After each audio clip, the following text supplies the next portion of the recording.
You're listening to A Chapter a Day, a daily podcast. The Bible comes alive as we read a chapter out loud each day.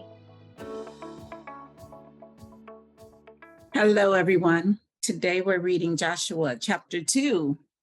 Joshua chapter 2.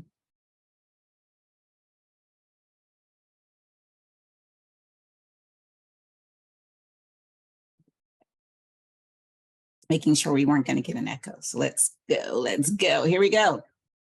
Oh, yeah, it's this chapter. I didn't even know. I haven't read it first, so let's read it together. It's about Rahab and the spies. Then Joshua, son of Nun, secretly sent 2 spies from Shittim. Here's a city.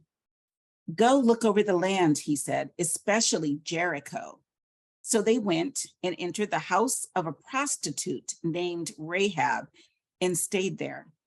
The king of Jericho was told, look, some of the Israelites have come here tonight to spy out the land. So the king of Jericho sent this message to Rahab, bring out the men who came to you and entered your house, because they have come to spy out the whole land. But the woman had taken the 2 men and hidden them. She said, yes, the men came to me, but I did not know where they had come from. At dusk, when it was time to close the city gate, the men left. I don't know which way they went. Go after them quickly. You may catch up with them. But she had taken them up to the roof and hidden them under the stalks of flax she had laid out on the roof. So the men set out in pursuit of the spies on the road that leads to the fords of the Jordan. And as soon as the pursuers had gone out, the gate was shut. Before the spies lay down for the night, she went up on the roof and said to them, I know that the Lord has given this land to you, and that a great fear of you has fallen on us, so that all who live in this country are melting in fear because of you. We have heard how the Lord dried up the water of the Red Sea for you when you came out of Egypt, and what you did to Sihon and Og, the 2 kings of the Amorites east of the Jordan, whom you completely destroyed.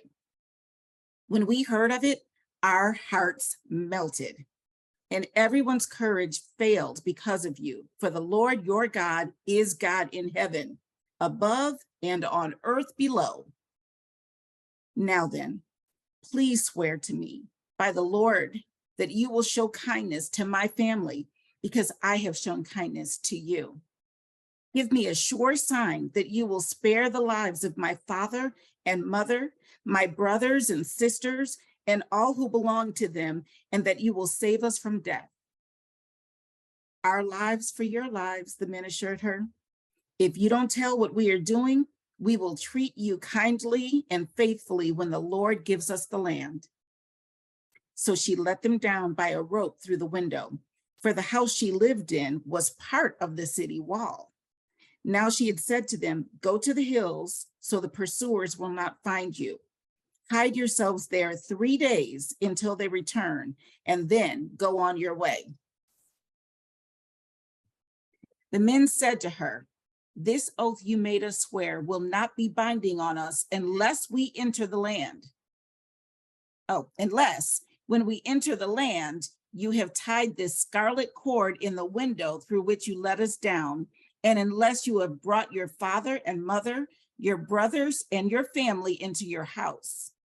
If anyone goes outside your house into the street, his blood will be on his own head. We will not be responsible.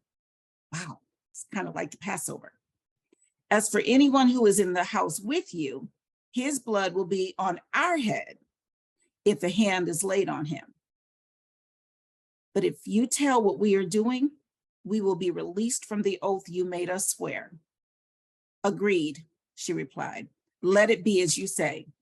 So she sent them away, and they departed, and she tied the scarlet cord in the window. When they left, they went into the hills and stayed there 3 days until the pursuers had searched all along the road and returned without finding them. Then the 2 men started back. They went down out of the hills, forded the river, and came to Joshua, son of Nun, and told him everything that had happened to them. They said to Joshua, the Lord has surely given the whole land into our hands. All the people are melting in fear because of us. All right. That was Joshua chapter 2. That was exciting. That was some intrigue and suspense and everything else. You see a movie just on that alone. Anyway, that was good. I hope it blessed you as much as it did me. Today is the day before Easter. So happy early Resurrection Sunday. And I will see you tomorrow on Resurrection Sunday when we read Joshua chapter 3. Have a great evening.